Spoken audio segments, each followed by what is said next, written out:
Welcome to Tactical Tuesday, hosted by Ghost Tactical, live on YouTube and on gunchannels.com.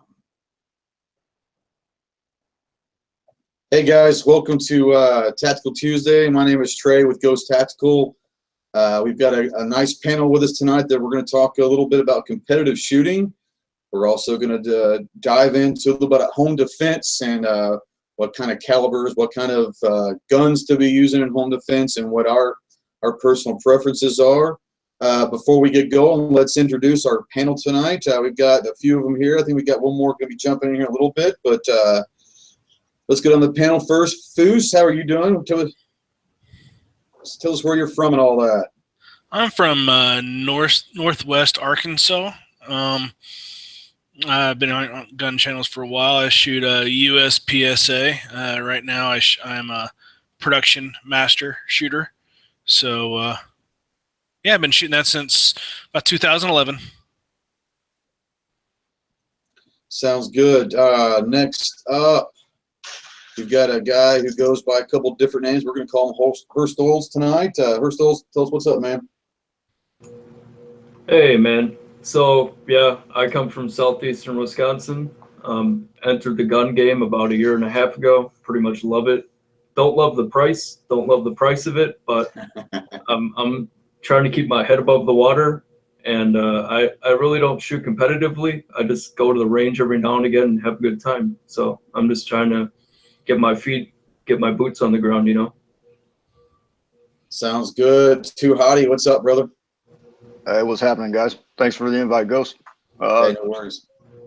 Toohotty from Great Pacific Northwest, just south of Seattle here.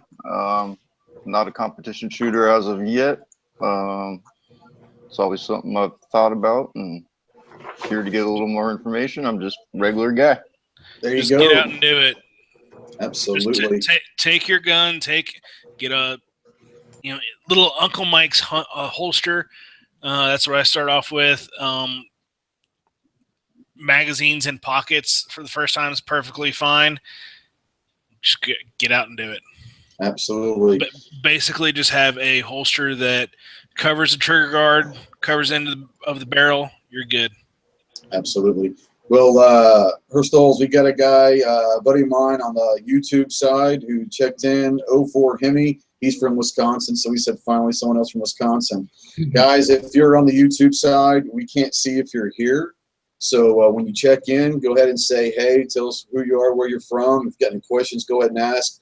We'll be talking, but if we see a question come through, we will most definitely try to answer that for you. Before we get going, guys, I do want to talk about gunchannels.com.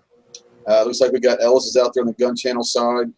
Gunchannels.com is something I've heard about off and on for a little while, watching some of my favorite live shows.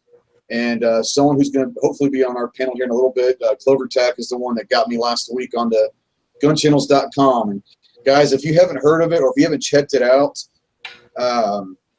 you really need to. It's a phenomenal website. I'm going to put a link in the YouTube side.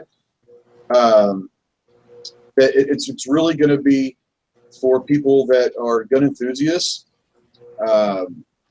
You're going to be around your people here, guys. I've been here about a week now, and I love it. There's a 24-hour chat going on that you can always either jump in on or at least watch a chat and ask questions. So if you're interested in gunchannels.com, it's a phenomenal place. And I would say that a lot, or if not most, of your favorite live gun shows on YouTube are probably being simulcast on gun channels as we speak. So they've got live shows, at least 2 or 3 or 4 every day that are on gun channels as well. So check it out.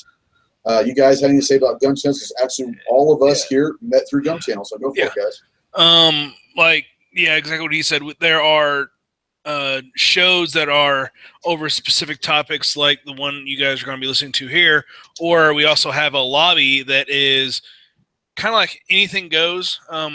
We'll talk about guns. We'll talk about cars, life in general, whatever. It's just like, around the coffee pot or watering hole at your local gun store.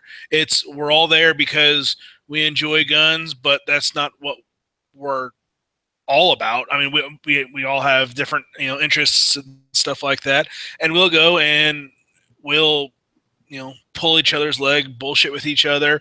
There's many ongoing jokes with people that I have actually never met, but anytime I see them on here, we have a running joke that's been going on for 3 years.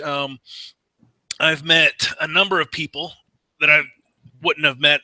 Let's see. I've met Ballistic Expansion, G-Webs himself, Flippy, Pink, Smeggy, Dano, and Mr. Wright. Those are the guys I've met through gun channels and actually have met up in person, either shooting or Watermaker Gun Show over in Tulsa. And it's just a real good place to go out and talk with people that are like-minded and have a good time. Yeah, I think Foos pretty much got it covered. It's just a good place for us gun guys to get together. We don't agree on everything. We don't, and we're all open to discussion, and that's what we're here for. But the good thing is you're not supposed to agree on everything, and that's what makes it so good. Is we'll have some good conversations because you're not supposed to agree on everything. That's what makes us great. Yep. Like Ghost and I, we met over here. I'm sure. We live about 2.5 hours away from each other. I'm sure we'll be meeting up sometime and go shooting. Either USPSA or IDPA. Well, that's something else. Come on now. That's something else you mentioned, Foos. I mean, it's a place where we've all gotten together and we bullshit and go back and forth over the years, and it does facilitate, meeting different gun guys who just may happen to either be in the area or come into the area for some sort of event. I mean, absolutely. I've had the pleasure of meeting a few gun channels members, and you're meeting them for the first time, but you've been talking with them for so long that you're your friends. Yeah, like I drove over to Eastern Kentucky to go shoot with Ballistic, and Pink came down. I think he drove like 4 or 5 hours maybe, just to come down and hang out with us for a couple hours. So yeah, nice. It's fun times. Absolutely. Well, let's kind of start getting into a couple of the topics that we're going to talk about tonight. And Herstolz, you got anything to say about gun channels? You haven't been on too long, so have you got anything to say about that before we move on? Yeah, man. I've been a member since February of this year. Was here about a month. I was here for about a month, and then I kind of dropped off the scene for a while, and then I came back, and I've been here for about a week, and I'm kind of molding myself back into the community. I like it, like being able to talk to different people, get some new perspectives, maybe get some helpful tips on shooting stuff or gear or whatever I need to. So I like it. Absolutely. On the gun channel side, let's say hey to the Knives and Ellis and Grimmer in the house. Once again, guys, welcome to Tactical Tuesday. If you're on the YouTube side, go ahead and check in, say hey, say where you're from and all that, because we won't be able to see you. On the gun channel side, I can see who all's here, so keep it up. But say hey on the YouTube side, if you will. And what we're going to do now, guys, is talk a little bit about competitive shooting. For those that may be interested in competitive shooting, I'll tell you how I got into it. I shoot IDPA, which is the International Defensive Pistol Association, and it was geared towards home defense, self-defense shooting, where they put you in different stages and they put you in scenarios that are supposed to help you in everyday scenarios. They kind of get away from everyday, but it's still fun. You can go on IDPA.com and look it out. You can go to my YouTube site, Ghost Tactical. I've got a IDPA for Beginners series, and I've also put a video up of one of the matches that I shot a few months ago. Can kind of get an idea of what it is, but competitive shooting is something that people always will say, well, I'm not very good enough to shoot. And you don't have to be good. You have different classifications to be shooting against primarily people that you're about your skill level. But I'll tell you why I got into it personally is I love going to the range. I love shooting, but eventually shooting at the range kind of gets a little boring.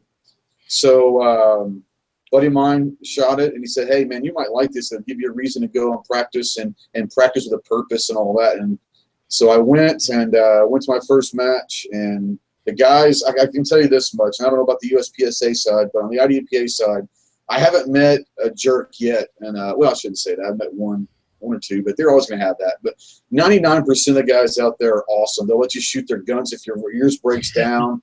I mean, they really do. They're awesome guys. They're very welcoming. They'll help you through everything. They're not looking down and say, "Hey, there's a newbie here. Let's mess with them." No, they're going to make sure that your experience in competitive shooting is good so that you come back. And so I love it. So, Foos, I know you do USPSA, so talk to us a little about that. Yeah, so USPSA is more of a run and gun style. You have outside the waist holster. It's usually dropped and offset off your hip a little bit. Magazine pouches are really easy to get a hold of. There's basically shoot it however the heck you want to shoot it. I went to shoot one time, and my ammo was just messing my gun up. I was getting stovepipe after stovepipe, and the guy's like, "Here's some ammo," and I shot 3 stages with his ammo. And I'm like, "What do you want?" He's like, "Nothing." Exactly. And then here earlier in the year, I shot a guy's $5,000 open gun.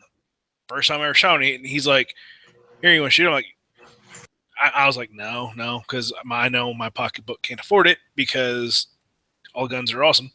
Well, I shot it, and he's like, "You want another mag?" "Yeah." "You want another mag?" Of 9mm major, probably cost almost 20 cents a round, and I probably put 50, 60 rounds down it. He's like, "No big deal. It's a good community. You'll meet the nicest people, friendliest people, and people from all over. I regularly shoot with people from Iowa that drive down 6 hours one way to shoot a local match just because they like the people that shoot it. All right. Absolutely. And that's the cool thing, like I said, that I've found shooting IDPA is, like I said, they're all there because they love guns. And I'm not even going to go there, Dr. G, no. But no, it's what I love about IDPA is it's a competitive sport, and like I said, it's different than USPSA. But competitive shooting in general is all about competing and not just going to the range and just firing at targets just for fun. It's practicing and becoming more proficient with your firearm. And if you're like I am, who carry every day, which I would say that most people on this panel carry every day, competitive shooting is only going to make you that much more proficient and better with your firearms. So if you're looking to get better and you're going to be put through situations where you're not just standing around shooting, check out IDPA or USPSA. And there's other ones, but it's one of those that I've loved it so far. I'm by no means an expert or anything, but I feel like I'm getting better and better every match that I go to. And like I said, the guys are great. We actually had a 12 or 13-year-old kid at my last match that absolutely whooped our tails that day. He's going to be amazing. But I love it because there's women, there's children, and that's the new, that's the next generation of shooters, the kids and the women that are getting involved. That there's a demographic that I think that really needs to be touched on by the gun world. But having these kids come in and not being afraid to shoot the adults and actually beating their tails is pretty fun to watch. Yeah, the youngest person I've shot with, she was 8, and she shot a full-size 1911. How'd that look? She was slow. Her first round was usually an alpha, which is right in the middle, and she usually jerked her second round low. I got you. But she shot it. She was safe.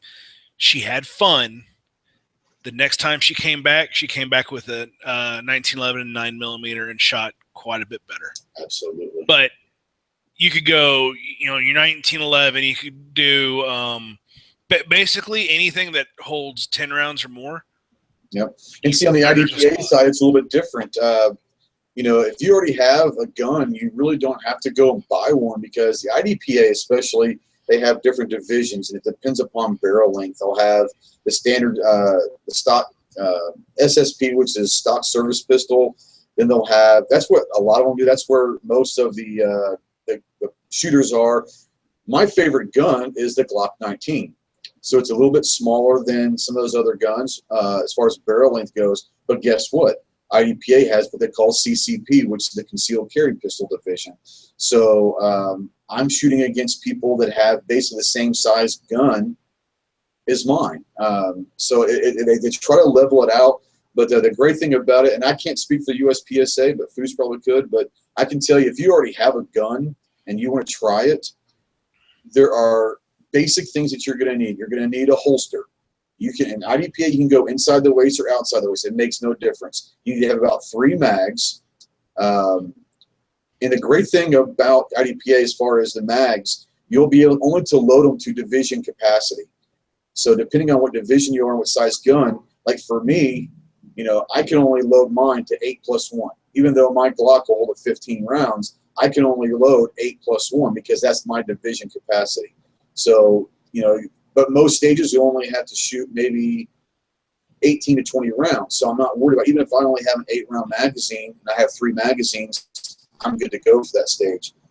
The difference, I think, the biggest difference for IDPA and USPSA is IDPA, we require a concealment blanket. And what I found very, very quickly is most everybody wears concealment vests, which are basically fishing vests. And, they can get them for 20, 25 bucks somewhere.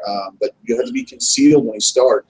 But when you start out, you don't have to go get a vest. You can go and bring a t-shirt, a button-down, camp shirt, a Hawaiian shirt that, as long as it's concealed when you start, it makes no difference.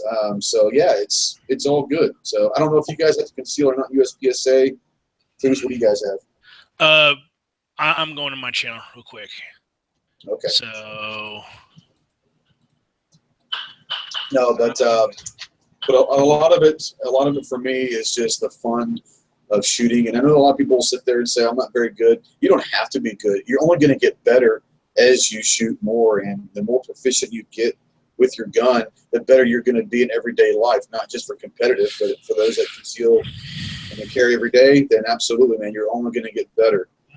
I know Hottie and you said that you're thinking about it. The biggest thing is what's holding you back right now?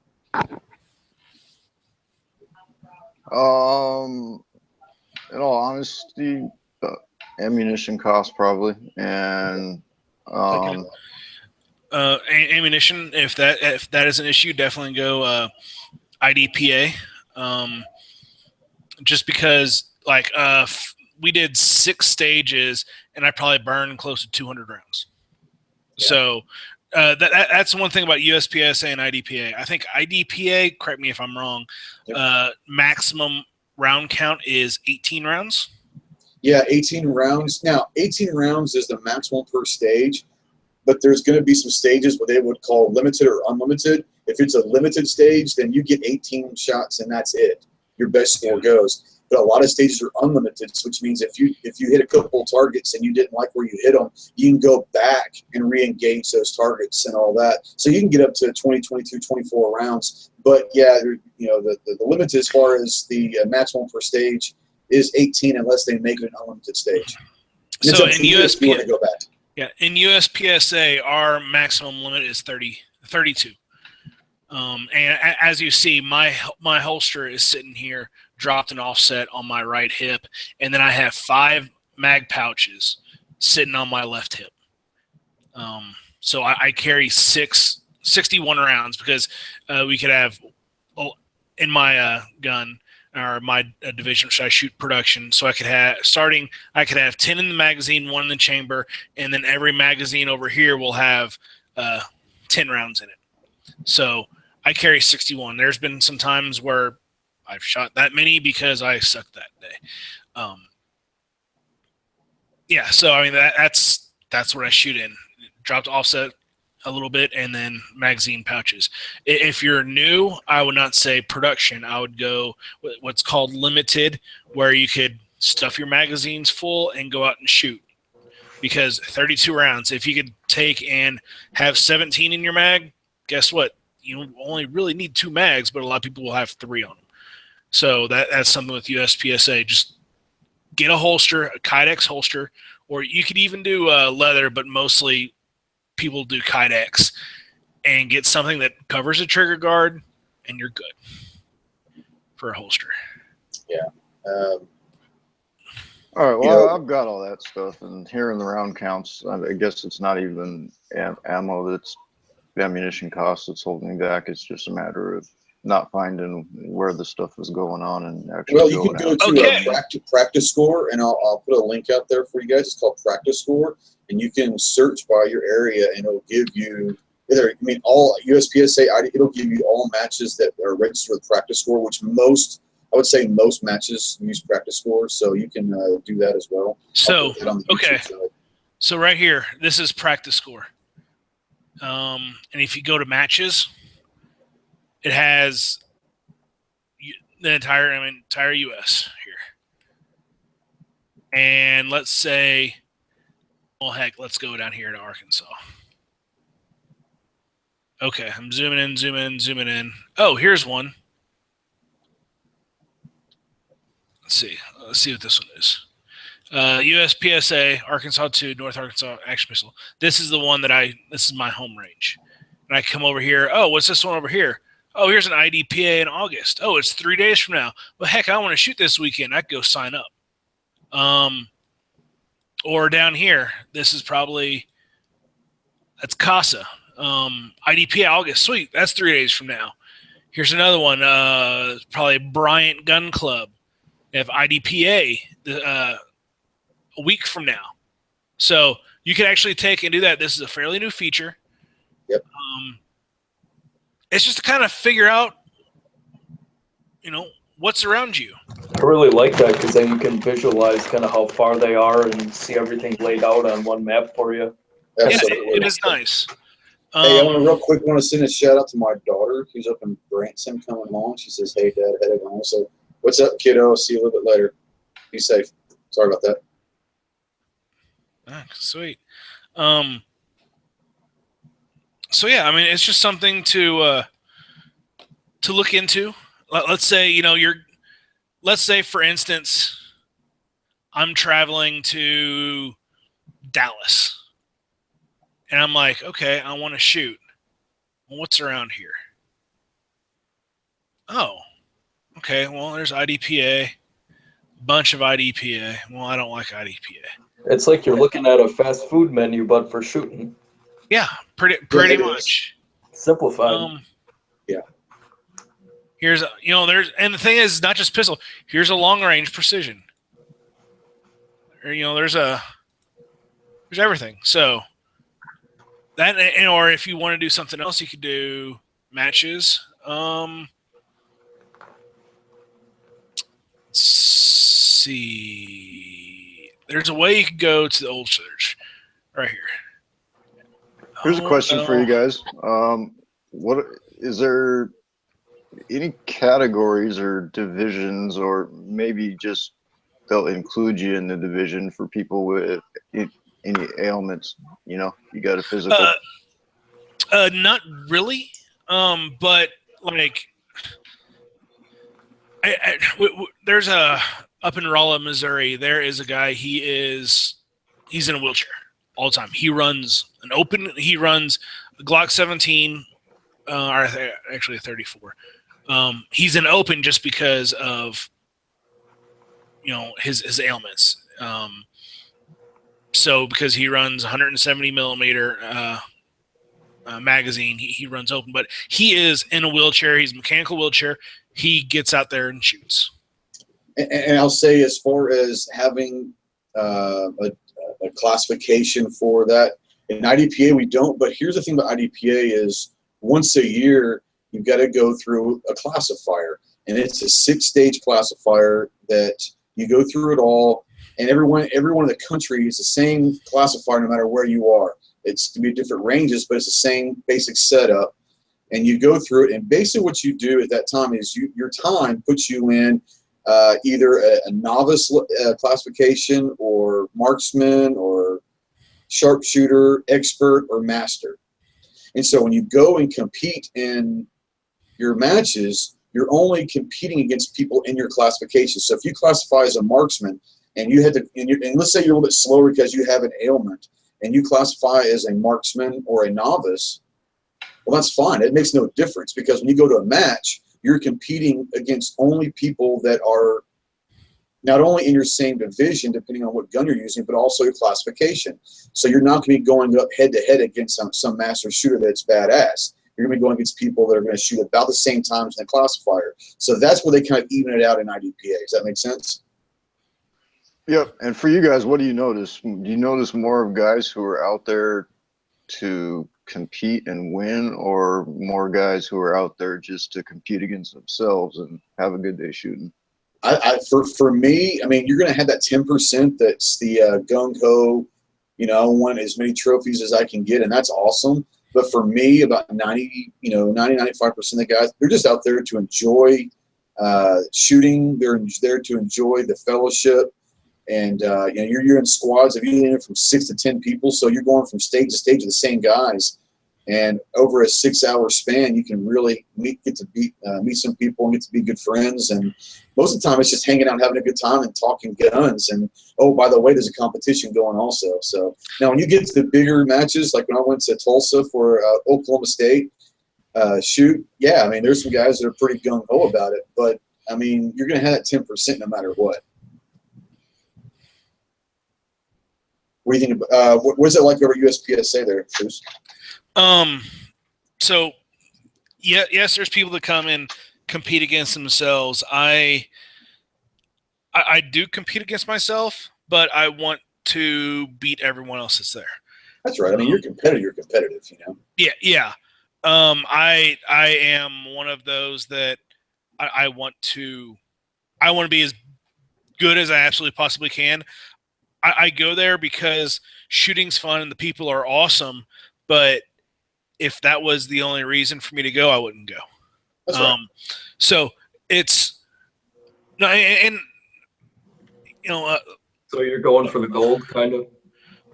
Yes, but I know I don't go there for trophies. I go there for, hey, pride. Yeah, basically pride. Because you're not going to make any money in this sport. Only very few people do. And like there's a classification system in USPSA as well. Actually unlimited all the way up through GM. So because a U, then it goes D, C, B, A, M, and then a Grandmaster. So there's different skill levels. There's some people that have been shooting for 2 years and is master, and there are some people that have been shooting for 20 years and is D. It all depends on what you want to shoot and your skill level. You only really shoot against the people in your own division, but if you have a really good day, you could beat someone that's in a division better than you. That's right. And vice versa. We call those a bump in IDPA is, if you win your classification, but you beat the next amount of people in the division above, you get a bump, which is means that you did a good job that day. Yeah, you're going to have things like that. We won't bump your classification, but we have set classifiers. I think there's like 30 or 35 of them, and that the entire nation will shoot not all in the same year. There is something there's a high hit factor, meaning. So that's something different between USPSA and IDPA is scoring. IDPA is time. So you put 2 shots on a piece of paper. If you have a down 0, that's either a head or like a circle. Like chest, was it 8-inch circle center chest? Yeah. And then it goes outside as down 1, and then it's a down 3, and then obviously if you miss, it's down 5. Yeah. So that's scoring on how many seconds it took to complete the course. In USPSA, down, like a down 1, every down you are, it's a second added to your time. So USPSA is different. It's how many points per second you score. So an A is worth 5 points, and this is minor. I'll come back with a major power factor after this. But a minor power factor is an A is worth 5 points, a B and C is worth 3, and a D is worth 1. If you're shooting major power factor, the A is still worth 5, the B and C are worth 4, and the D is worth 1, because the major power factor is like that's your 40s, 38 supers, 45, stuff like that. It's supposed to be like, oh, you have more recoil, so you could be a little bit more inaccurate and still get the points. That's really not the case, but that's the premise of it. So let's say you have 3 targets out there. There's 2 shots on each target. So that is a maximum of 30 points because each A is worth 5 points. If I do that in 6 seconds, I have a 5 hit factor because I scored 5 points per second if I hit alphas all the way through. Where here, Ghost, if he does it and he does it in 3 seconds, he did it in he has a 10 hit factor because he has 30 points in 10 seconds. But let's say he would take and do it in 4 seconds, or let's say 2 seconds, and he got nothing but Charlies. Well, he's down a whole bunch of points, but because he did it so much faster than me, he would still win. Yeah, and see, you're also talking about IDPA where we have a down 0, a down 1, and a down 3. And let's say I shoot that stage in 20 seconds, and I'm down 0. I shot everything perfect. Then my time for that stage is 20 seconds. Well, let's say I was down 6 total, including penalties and procedurals and all that. I was down 6 that stage. Well, my score for that stage goes from 20 to 26. And let's say it's a 6-stage match. Well, at the end of the day, they add all your total times up for each stage, and that's how they come up with the winner. So procedural penalties come up, and and everything that you don't hit dead center is a second. So there's a really fine line of how fast do I want to go? And that's something that personally I have to do is, do I want to go fast and give up some accuracy, or go slower and make sure that my accuracy is good? And to some people, that might end up being the same time. But it's one of those that you have to figure out what's more important to you, the time or the accuracy. I think Jerry Miculek says go as fast as you can, as slow as possible, or something like that. So, yeah, absolutely. I mean, when I started out, the biggest thing people told me was take it slow. Take it slow. And as you do it more and more, you'll find yourself going quicker. And it's not necessarily going slow between trigger pulls. It's transitioning from position 1 to position 2 and target 1, 2, 3 to target 4, 5, 6. It's not necessarily trigger pull being slower. It's the movements to make sure that you're staying behind cover and you're not getting any procedurals. You don't want to.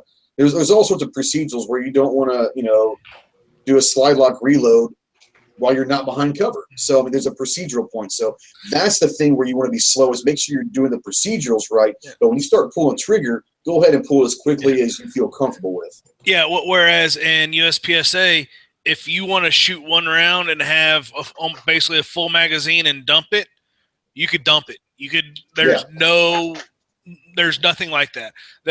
Procedurals is if you shoot steel that's too close. Well, the stage shouldn't be set that way. Or if you step out of bounds and start shooting, we have no cover. You do whatever. It's a big run and gun. Go out there and shoot. The thing with shooting is, and any shooting, do everything as fast as possible except shoot, and do that as fast as possible as long as you could still get your A's or your down 0s. All right, guys, we just had CloverTac just join the house. Welcome, CloverTac. What's going on, my friend? Thank you. All good. A little late. He was holding me hostage over there. Well, I know that you have meetings on Tuesday, so we're just glad to have you for a little bit. What we're going to do is we sit there, and we might come back to the competitive shooting, but we talked a little bit for about half an hour on competitive shooting. We're about the halfway point, guys, and real quick, I want to have my military moment. And knowing that I'm obviously a former Marine, so I want to try to do a little segment every week on the military moment, and it's kind of military news. And General Mattis, this is coming off of military.com. General Mattis said the U.S. would take out any North Korean missiles aimed at the U.S.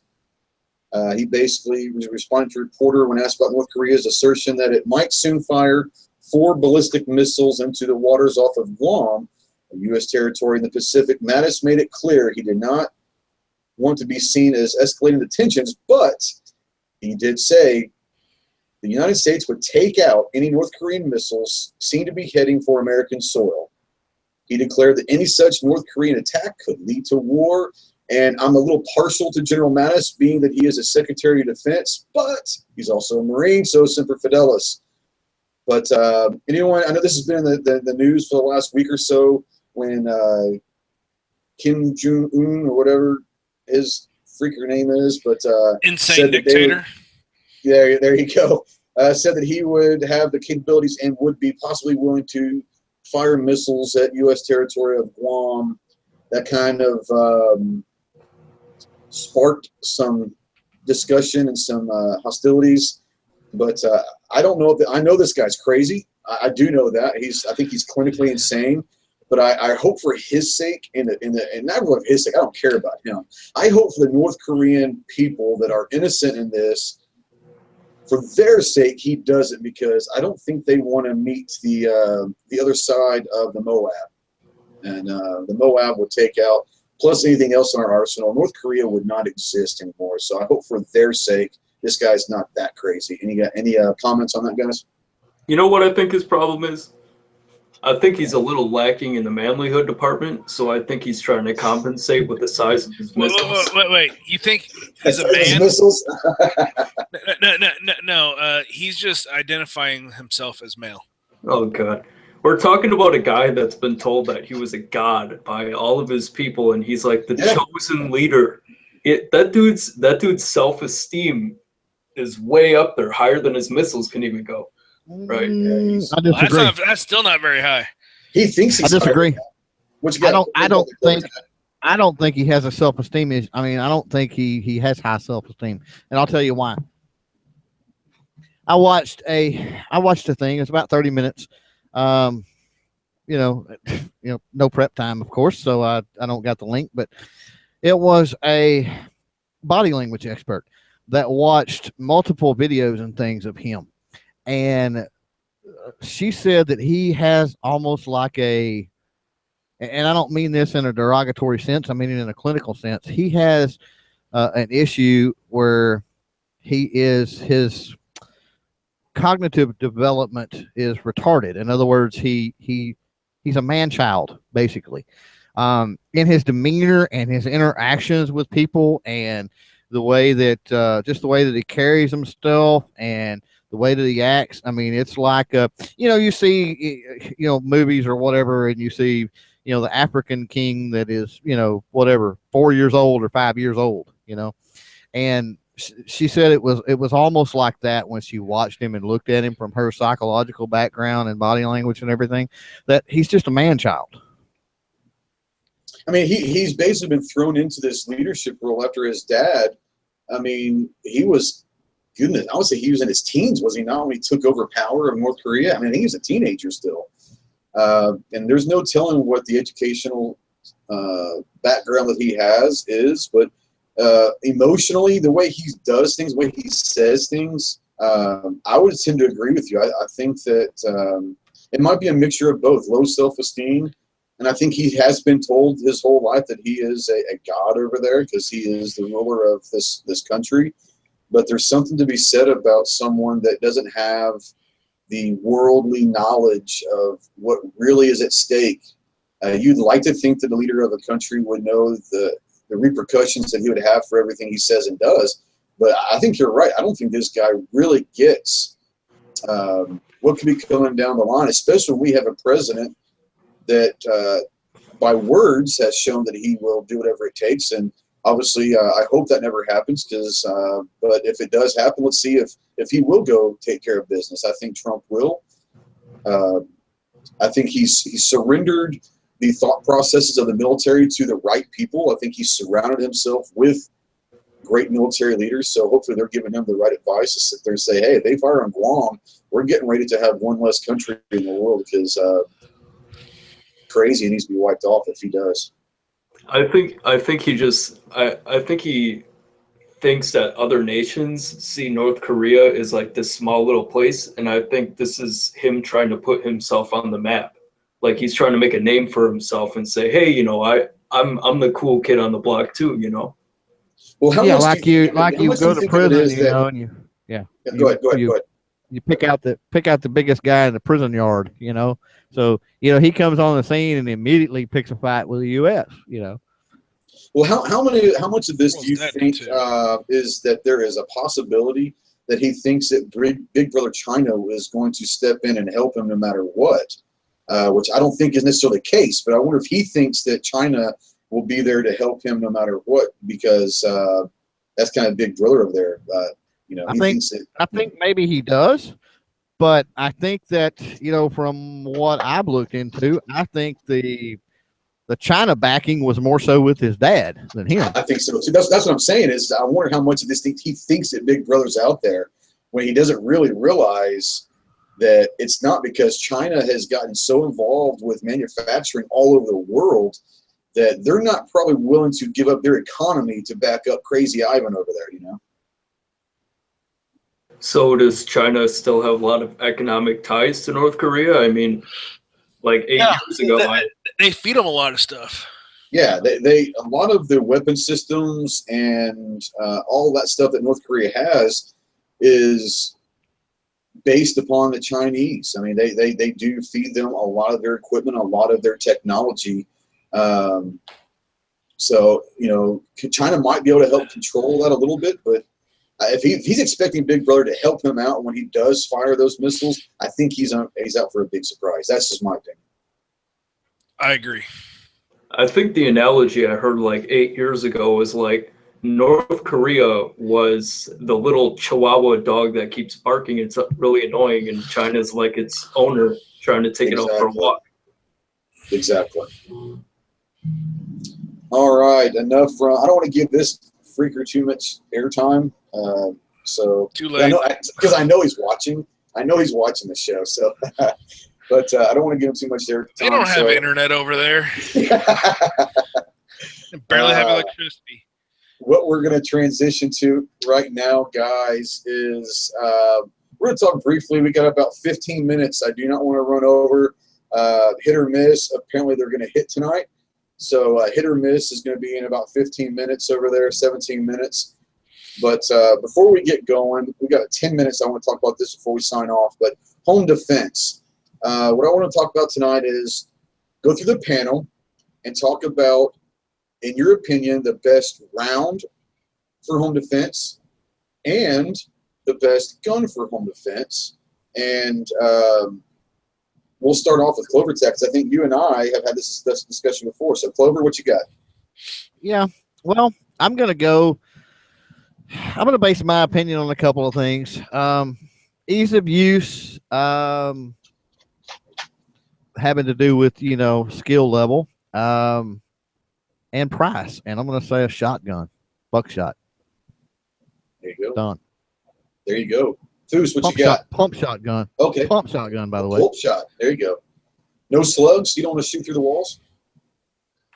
That gets back into proficient. For me, yeah. Oh, yeah. I'm using the hexalites or something that fan out the nasty jokers. But, buckshot or something, I mean, for, you always got to be person. cognizant of what's on the other side of the walls, outside the house also. So that's why I was joking about that. But so Clover's got a shotgun. Foos, what you got, brother? Well, whenever I'm on the chats, I always have either a 9mm or a 38 plus P sitting next to me, revolver. When I'm in bed, I got a 9mm next to me, but I also have an AR and shotgun not too far away. So if someone comes up the steps, they will be seeing some 5.56, followed by some buckshot. And if they're still alive, I have 9mm. Well, John Wickham. But yeah, and if they're still alive after that, I have 7.62 54 and 8mm. If they're still alive after that, shit. Take up and blow them up. And if they're still alive after all of that, I've got 2 legs. I'm running. You can have whatever you came for at that point. Yeah, If take my life, after please. that, I'm gonna have to jump over them because they'd be on my second story, and I'd have to jump over them because I'm not jumping out the damn window. I hear you. Gosh. But yeah, I So, mean, but are they So coming- if you had to pick one, if someone is going out to get a gun, and its sole purpose is for home defense, what would you recommend? 9mm. There you go. Because it's something that's cheap. You can go out, shoot, train, and become great at without going, okay, do I want to have a slug, double aught, triple aught, 6-shot? Yeah, 6 or 8-shot. Screw it, just go out, get a 9mm, pick up some hollow points, and you'll be better. You'll be good. And Absolutely. practice, because you got to practice. I mean, the thing is with You shotguns, got to be proficient no matter what you're going to do. You got to be proficient at it. Yeah, but, there's I mean- sense in getting a gun if you're not being proficient at it. right? But around here, like, oh, I have a shotgun for home defense. It'll spread out. I'm like, no, it won't. I mean, you gotta. People think that shotguns are a end all be all. They pump and the guy's gonna go, or the person that's intruding your house is gonna go running. That's not the case.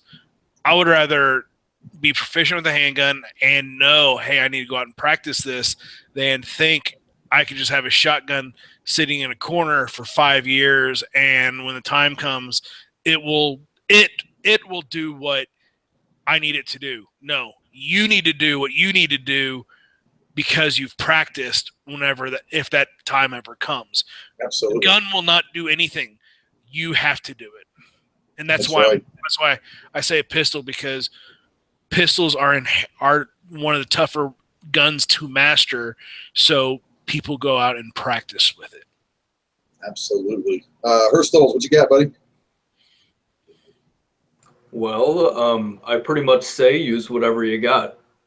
Most people that are just going to be going out and buying a firearm for self-defense really aren't going to be like in the gun hobby. They're not going to, think about penetration or any of those things. No, and you're right about that. So let's try to help them out and say, for the person who doesn't understand the penetration and the caliber of what's good or what's bad, let's say that someone's tuning in right now and saying, hey, I'm really thinking about a home defense gun. I have no clue. My local Walmart guy won't be able to help me. What should I get? And this is where I come into about 9mm versus 40, 45. I think the maximum barrier that you probably want to go with is a 40. I think 45, you start talking about penetrating walls and all that. So They'll all penetrate shotgun, yeah. Shotgun, like you said, shotgun's going to spread, but you're talking home defense, you're talking 20 to 30 feet maximum. So how much spread do you think a buckshot's going to have at 25 or 30 feet? Way bigger. Much. It's way bigger than one projectile.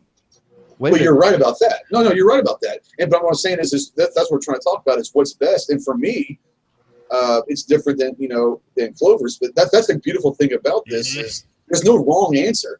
It's just trying to help people out. So I'm sorry to interrupt there. What you got? Keep on going, buddy. There's always a wrong answer if you don't agree with me. The only wrong answer is when Bob gives it.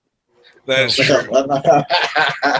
He's Canadian, because he is going to say a Browning high power and a VZ58, which that shoots a good round, 7.62-39. But anyway, yeah, I mean, I'm going to have to disagree with you with the 40 over 45 and over 9, because they'll all go through a house. Yes. I know I had an ND in my house and the round exited my house, and it's still embedded in a sign probably 100 yards away. Full metal jacket or hollow point? It was a hollow point. Really? A hollow That's a cool little souvenir. Yep. Really? Yeah. Because I use 9mm hollow points for carry and at home. For that, hopefully, not penetrate. But I mean, it depends on how far you are. You're right. But hey, let's go back. I cut you off. What did you say, buddy? All right. So going back to what I was saying, the person that's just going to get a firearm for self-defense, who's really not going to even want to take the time for this, use whatever you have.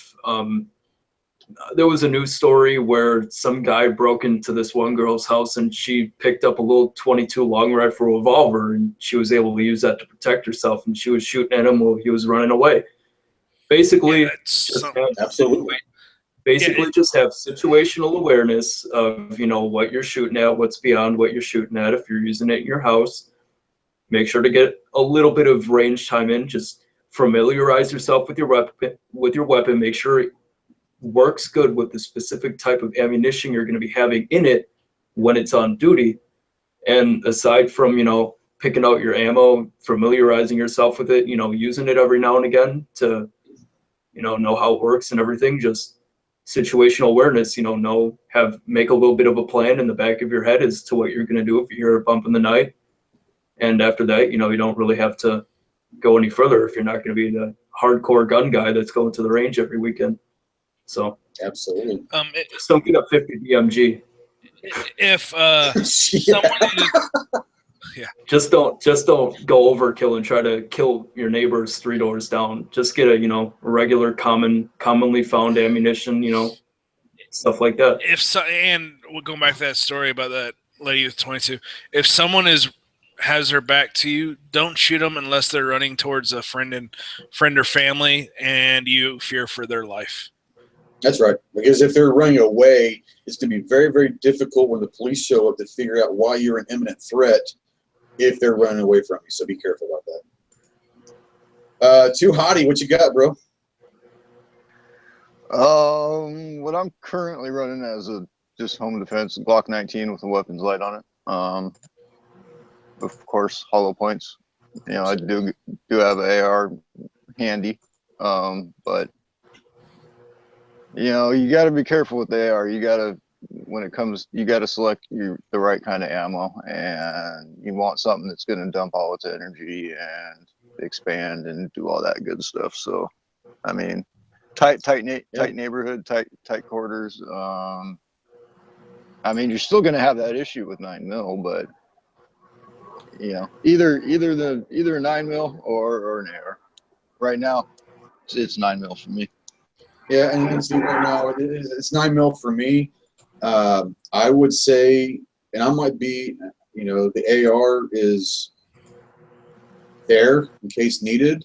I would actually put shotgun probably second for me, just because I think that a shotgun, yeah, it might be a little strong for a female that has never shot one before, but I think that a shotgun is probably a little bit easier for a woman to handle than an AR if they've never handled either one of them. So I would sit there and I would rank it pistol, which is 9mm for me, my Glock 19. I would say pistol, okay, shotgun, and AR in my order. Can I add something? Pump shotgun easier to operate than an AR for a woman who's never operated a gun? I would disagree with that. Well, yeah, I see your point. I'm just thinking the ease of hitting a target would be a lot easier with a shotgun than an AR. But yeah, you also assume an AR, she wouldn't know how to rack the AR either. So, I mean, it's one of those. Well, it should already be loaded. Well, you're right, but some people aren't going to have that. They're not going to do that. What if you? Nobody's brought this up between shotgun and AR, but okay. Let's look at failure rate between shotgun and AR. We all know how finicky an AR can be. What if you stroke the pump on a shotgun under stress? I mean, you can. But a pump shotgun is something that's been around for a long time that most people are familiar with. You know, it's a familiar platform for most people, even if they haven't ever touched one. The AR is just not. And then when you throw the finickiness, possibility of the finickiness in there, then I'm not saying an AR is a bad. I'm not saying an AR is a bad option. Oh no, gosh no, I love it. But I'm also thinking the AR side is you're talking about penetration now, and there's a much bigger chance an AR round penetrates outdoor walls than a pistol or a shotgun. Now, obviously, we know that anything can penetrate, but an AR has a lot better high probability of penetrating outside walls. Can I add something? That's a fair fact, but I've also heard that with an AR with that light bullet, it's gonna dump its energy in whatever it hits, Yep. and it's not gonna go through your house and your neighbor's house and into your neighbor's room. Well, I'm not worried about going depends. to the neighbor's house. I'm worried about someone that might be outside that initial window or wall. And that energy dump, and it's not really an energy dump so much as it's going to come apart, and that's going to be completely dependent upon the density of whatever it hits. If you're smoking through drywall and insulation, that's not dense enough. Yeah, brick. That's concrete. Yeah, absolutely. Even 2x4s. If you catch studs, you're good. Yeah. This is a conversation that you can go with many different ways, but guys, being that this is my first time on gun channels, I don't want to go over, because we do have Night Strike and those guys on Hit or Miss coming in about 4 minutes. So what I want to do real quick before we head out of here is go through the panel one more time and plug whatever you need to plug. I know you got your own shows and your own channels and all that, so please plug away. We'll start with Toohotty. Go for it. I really don't have much going on. Just anybody over on the YouTube side who hasn't done so already, come over and sign up for gunchannels.com. Totally free. Join the community, jump in on the conversation. Absolutely. Bristol's, what you got? I do a YouTube channel. Don't really update frequently, but I do post videos every now and again. It's youtube.com/HurstOls841. And I do military surplus videos and shooting videos. Awesome. Thush, go for it. I'm just basically on these chats and shoot USPSA and post them on my own channel. YouTube, it's Foos. There's Daily Gun Show. There's Hit or Miss is here in a few minutes. Never Enough does a Monday, Wednesday, Sunday morning chat. So yeah, there's chats throughout the week. Come over, join us, and we always have a lobby going. 24-hour lobby chat that you can jump in on 24 hours a day, 7 days a week, which is awesome. Clover, you've got several to plug, buddy. I do, but I want to start out by saying I like your setup there. Oh, thank you. I think it's pretty neat. You kind of look like a newscaster sitting up there. So. Well, if I had a green screen, I could sit there and do the weather up here also, but I'm not smart to do that.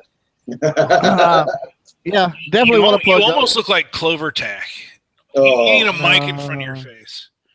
No, that's why I went the headset instead. I'm closer up. He's like zoomed out and got the little banner at the bottom of the screen. I mean, he's all fancy. I got my banner's like taped to my microphone boom. So hey, but it works. I mean, everyone can see it. So Texas redneck all the way, baby. Yeah, definitely want to plug Gun Channels without a doubt. It's an awesome place. If you haven't checked it out, check it out. I think you'll like it.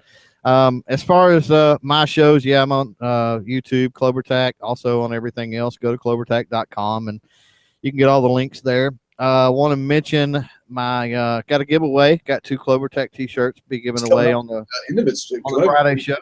Yeah, be giving them away on the Friday show. Not a whole lot are signed up. I've taken a lot of subs since starting that, but not a lot have gotten signed up for that. So if you have subbed, then remember to get over there and get eligible to win those. I mean, there's no sense in not completing the process there. Wednesdays, New Generation Show is 8 Eastern. Then Thursday, the After Hours show is at 11 Eastern, and then Firearm Friday, of course, when we'll draw for the shirts, is going to be Fridays at 10 Eastern. Awesome. Plug my stuff real quick. YouTube channel is youtube.com. Ghost Tactical.